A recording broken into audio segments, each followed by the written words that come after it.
ሰዎች ኑሮ ተወደደ ብለው እየጮሁ ያለው የኑሮ ምንነት ስላሳሰባቸው ስለገባቸው።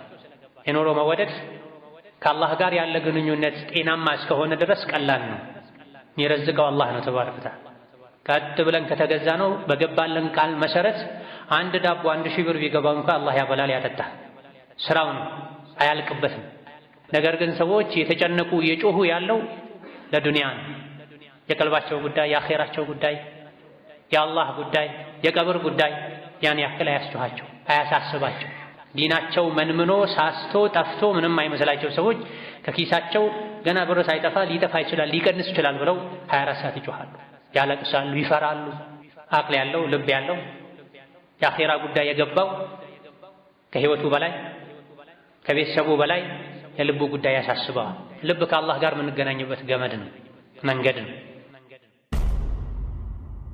አኽር ዘመን ላይ ከዱንያ መጥፊያ ከቅያማ መቆሚያ በቀረበን ቁጥር ወደ ቅያማ በተጠጋን ቁጥር ልብን የሚፈትኑ ፈተናዎች ይበዛል፣ ያይላሉ።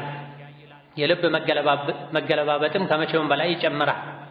ማታ ሙእምን የነበረ ሰው ጠዋት ካፍር ሆኖ ሊታይ ይችላል። ጠዋት ላይ ሙእምን የነበረ ሰው ማምሻውን ከፍሮ ሊታይ ይችላል። ሰዎች ዲናቸውን በትንሽ የዱንያ ጥቅም ይለውጣሉ ተብሏል። ከልቦች መገለባበጥ የመጣ ማለት ነው። ወንጀል ነው፣ አላህ የሚጠላው ነው፣ ለጀሃነም የሚዳርግ ነው ብለው ይፈሩት የነበረን ወንጀል ሰዎች እንደ መልካም ሥራ የሙጥኝ ብለው ሲይዙት ሲኮሩበት በአደባባይ ሲሰሩት ይታያል። አኽር ዘመን ላይ ቁርአን ስንሰማ፣ ጀናዛ ተከትለን ቀብር ስንሄድ፣ የታመመ ሰው ስናይ፣ ምክር ስንሰማ ልባችን ልንፈትሽ ይገባል። ሶላት ሲሰግድ ልቡ ማይሰበሰብ ማይረጥብ፣ ቁርአን ምክር ሲሰማ ልቡ ማይሰበሰብ ልቡ ማይመከር፣ ሞትን ሲያይ ጣረሞት ላይ ያለን ሰው ሲያይ፣ አልፎ ተርፎ የሙታን መንደር ቀብር ሲሄድም ቀልቡ ረጋ የማይል ወደ አኼራ ማይመለስ ሰው ቀልብ የለውም። ሌላ ቀልብ አላህ እንዲሰጠው ዱዓ ሊያደርግ ይገባል። ስንትና ስንት ሰው ሞተ ሲባል ያዙኝ ልቀቁኝ የሚሉ ሰዎች አሉ። የእነሱ ልብ ድሮ ሞቷል።